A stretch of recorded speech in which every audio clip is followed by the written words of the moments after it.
Imagine for a moment that a single corporation owns the very rights to the water flowing beneath your feet.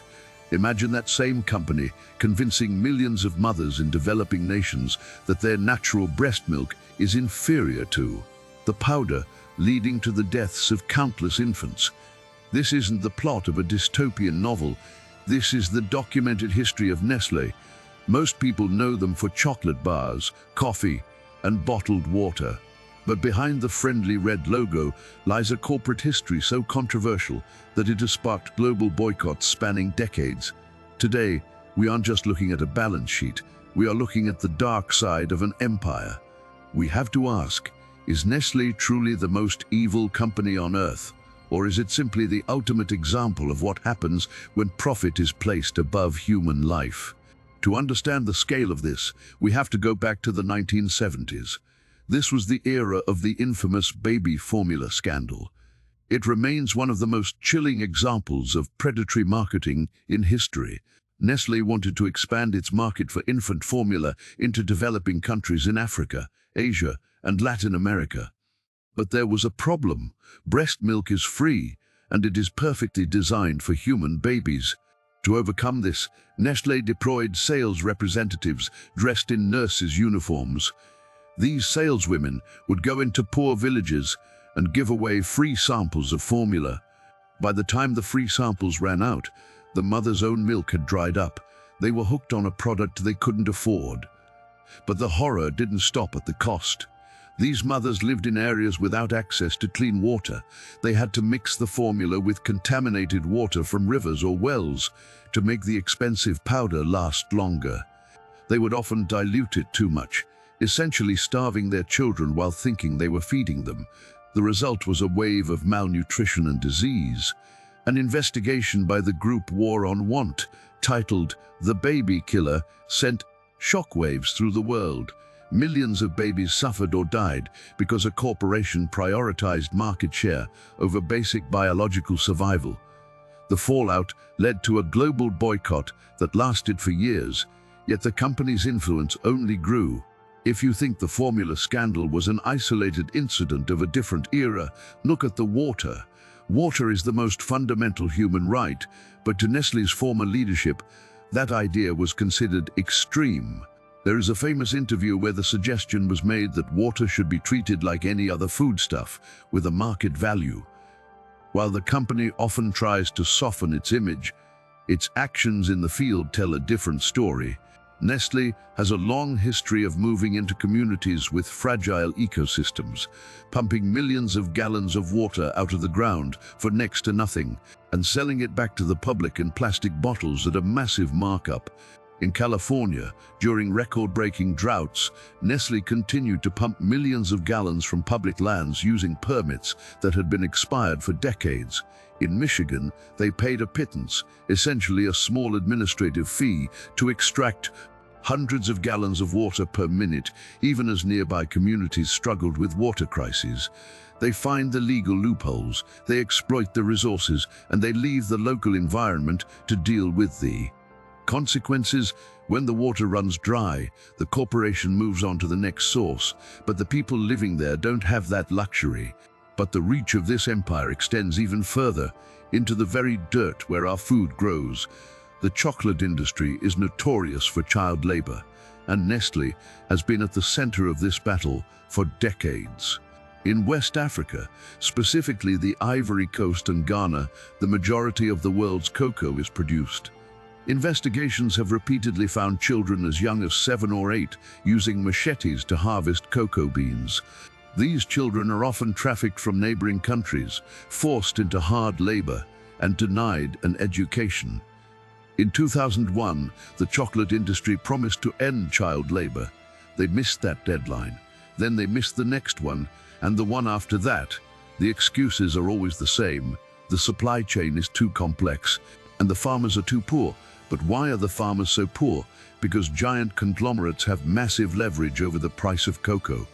They keep prices low to maximize their margins, making it nearly impossible for farmers to survive without using the cheapest labor available.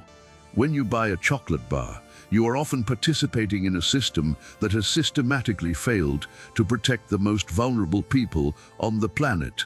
The pattern here is unmistakable. Whether it's formula, water, or cocoa, the strategy is consistent. Find a resource or a need, dominate the market, and externalize the human cost. This is the definition of true crime in finance. It's not a bank robbery. It's a legal, calculated extraction of value that leaves a trail of human suffering in its wake. Consider the melamine scandal, where traces of industrial chemicals were found in milk products. While the company claimed they were victims of their suppliers, the recurring theme of oversight issues starts to look like a feature of the business model rather than a bug. Furthermore, there are complex issues regarding labor conditions within the seafood industry. Years ago, the organization confirmed that irregular labor practices were present in its Southeast Asian supply chain. Workers faced high vulnerability situations and debt-related ties on vessels to secure production materials. While the company's transparency was noted, many argue that an entity of this scale has the resources to prevent such scenarios. To some observers, the admission felt more like a compliance measure than a deep shift in core values. The sheer scale of Nestlé makes oversight a constant challenge. With over 2,000 brands, the company's presence is nearly universal in Western households. By avoiding a snack, a consumer might still be purchasing frozen meals, pet supplies, or personal care products from the same source. This ubiquity generates economic influence, comparable to large institutions.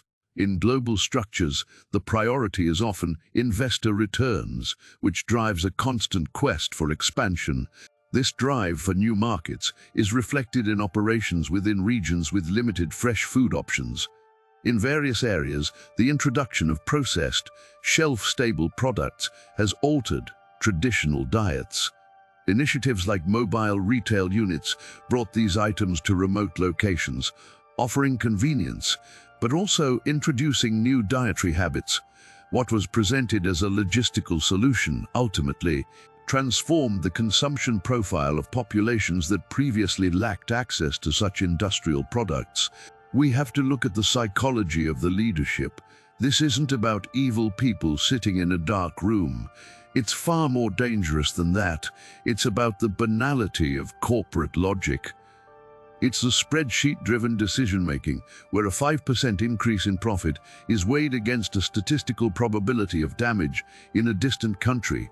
If the fine for getting caught is less than the profit made from the violation, it becomes a line item in a budget.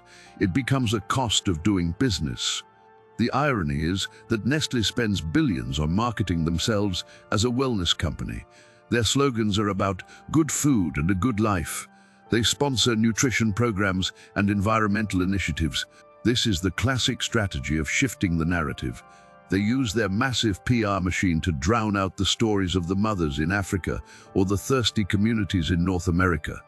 They want you to think of a warm cup of coffee, not a child with a machete in a cocoa grove.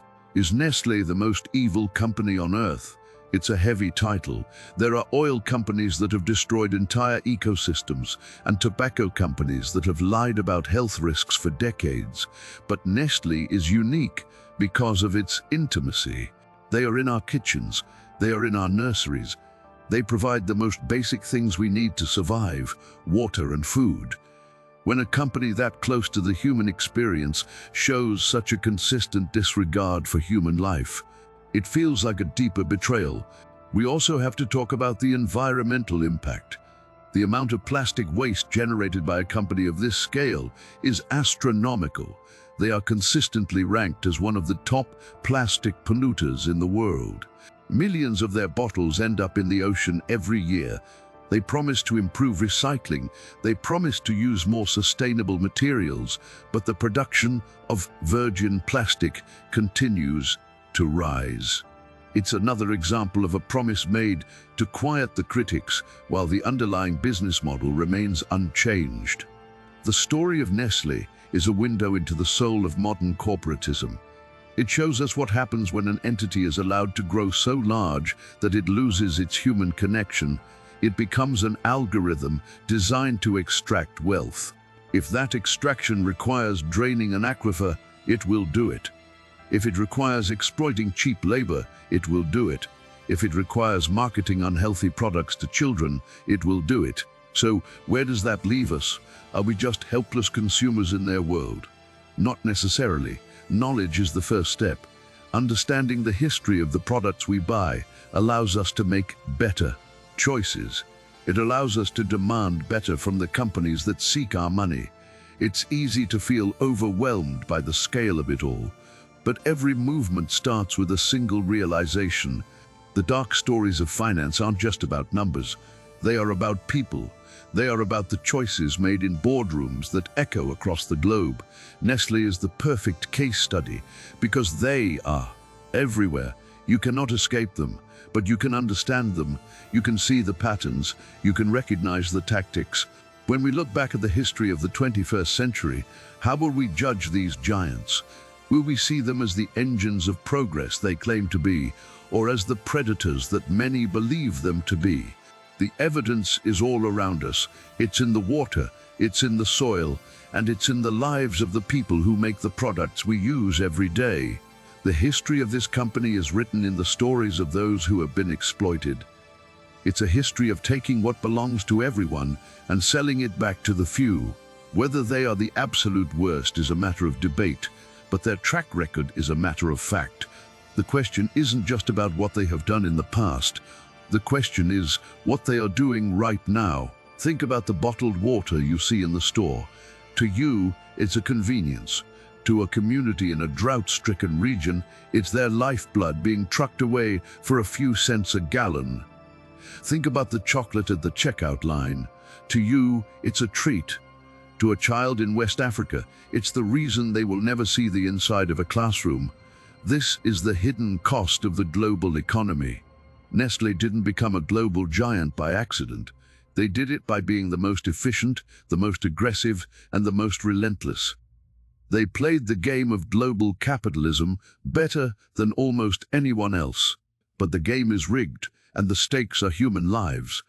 As we move forward into an era of resource scarcity, the power of these mega-corporations will only grow. We have to decide if we are okay with a world where a profit margin is more valuable than a human being. The reality of the situation is that these companies only change when they are forced to. Boycotts, regulations, and public pressure are the only languages they truly understand. For decades, activists have been trying to hold them to account, and while there have been some small victories, the machine keeps turning. The corporate structure is designed to insulate the people at the top from the consequences of their decisions. The CEO doesn't see the hungry child, he sees the quarterly earnings report. We have to move beyond the marketing. We have to look past the red logo and the catchy slogans. We have to look at the lawsuits, the environmental reports, and the testimonies of the workers. That is where the truth lies. It's a truth that is often uncomfortable, but it's one that we cannot afford to ignore. As we wrap up this investigation, think about the last thing you bought from them. Was it worth the cost? Not the price on the tag, but the true cost. The cost to the planet, the cost to the workers, and the cost to our collective future. The business of being evil is often just the business of being indifferent. And in a world this connected, indifference is a luxury we can no longer afford. The empire of Nestlé was built on a foundation of coffee, chocolate, and water. But it was also built on a foundation of exploitation that spans a century. They have survived scandals that would have sunk any other company. They have weathered boycotts and navigated international law. They are masters of survival, but at what cost to the rest of us? The next time you reach for a bottle of water or a chocolate bar, remember the stories we've discussed today. Remember the village in Africa, the drought in California, and the fishing boats in Thailand. The stories are all there, hidden in plain sight behind the labels of the world's most ubiquitous brands. The choice of what happens next is, in many ways, up to us. Would you like me to create the English title, description, and hashtags for this script as well?